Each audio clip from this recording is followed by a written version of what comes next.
perkenalkan, nama saya Sandra Ramadhani. Sebelah kanan saya ada Rida Ardia dan sebelah kiri saya ada Winda Hardiana.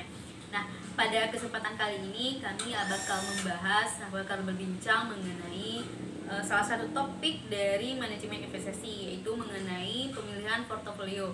Nah, mungkin kawan-kawan ada yang belum tahu portofolio itu apa. Jadi, portofolio itu adalah kumpulan saham atau aset lain yang dimiliki oleh pemodal perseorangan atau lembaga. Nah, menurut Rida sendiri nih, apa sih itu portofolio gitu? Kalau menurut aku nih, portofolio itu adalah kumpulan dari instrumen investasi yang dibentuk untuk memenuhi suatu sasaran umum investasi. Nah, seperti yang dijelaskan sama Rida tadi, yaitu mengenai portofolio, maka di sini kita bakal membahas mengenai pemilihan portofolio. Nah, pemilihan portofolio ini yaitu membahas tentang permasalahan bagaimana mengalokasikan penanaman modal agar dapat membawa keuntungan terbanyak, namun dengan risiko yang terkecil gitu. Nah, kita masuk dalam materi kita. Dalam pemilihan portofolio ini ada namanya konsep dasar, portofolio efisien, dan portofolio optimal. Nah, kita beralih ke Winda sekarang. Kalau menurut Winda nih, bagaimana sih konsep dasar, portofolio efisien, dan portofolio optimal itu sendiri gitu? Baik, kalau menurut aku sih kan, portofolio efisien itu portofolio yang bisa memberikan return maksimal pada tingkat risiko tertentu, dan juga bisa dikatakan portofolio yang bisa memberikan resiko minimal pada tingkat return tertentu. Sedangkan kalau portofolio optimal merupakan portofolio yang dipilih investor dari sekian banyak pilihan yang pada kumpulan portofolio efisien sesuai dengan preferensinya terhadap tingkat return maupun resiko. Oke.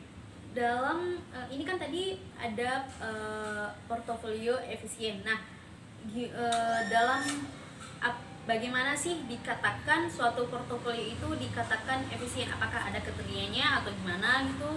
Ada juga. Portofolio dikatakan efisien itu apabila dengan resiko yang mampu memberikan keuntungan yang lebih tinggi atau mampu menghasilkan tingkat keuntungan yang sama tetapi dengan risiko yang lebih rendah. Contohnya tuh misalkan kayak dengan asumsi jika investor adalah orang yang rasional. Jika investasi A returnnya 20% dan resikonya 7%, dan investasi B returnnya ini 15% sedangkan resikonya ini 7%, maka investor akan memilih investasi A dibanding dengan investasi B karena resikonya sama.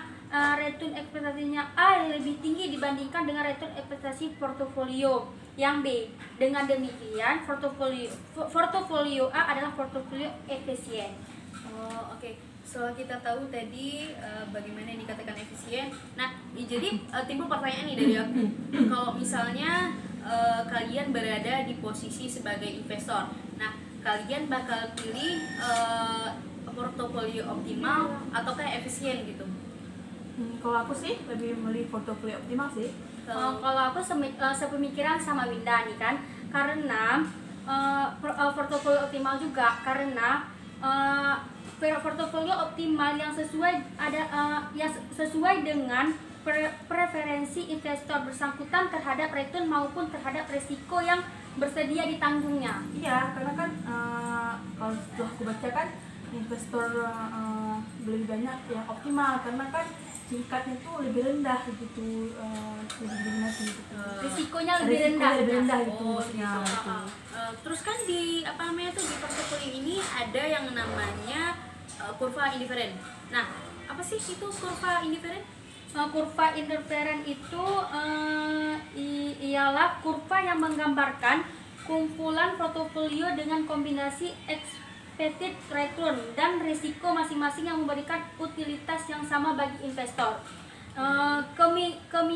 Kemiringannya tuh atau slope-nya tuh positif. Kurva indiferen menggambarkan bahwa investor selalu menginginkan return yang lebih besar sebagai kompensasi atau risiko yang lebih tinggi yang harus ditanggungnya. Semakin jauh suatu kurva indiferen dari sumbu horizontal, semakin tinggi utilitasnya bagi seorang investor.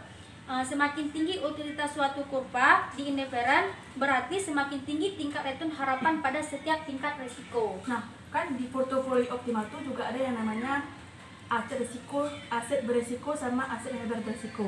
Nah, aset beresiko itu merupakan aset-aset yang tingkat return aktualnya di masa depan masih mengandung ketidakpastian. Salah satunya itu adalah saham.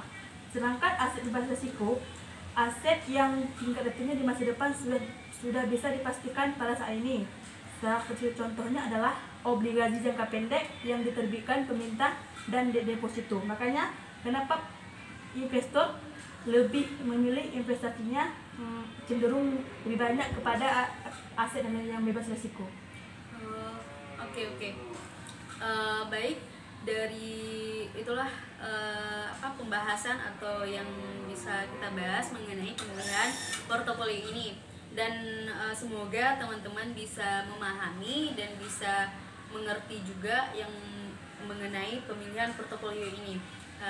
Lebih dan kurang kami mohon maaf. Sekian dari kelompok kami. Assalamualaikum warahmatullahi wabarakatuh.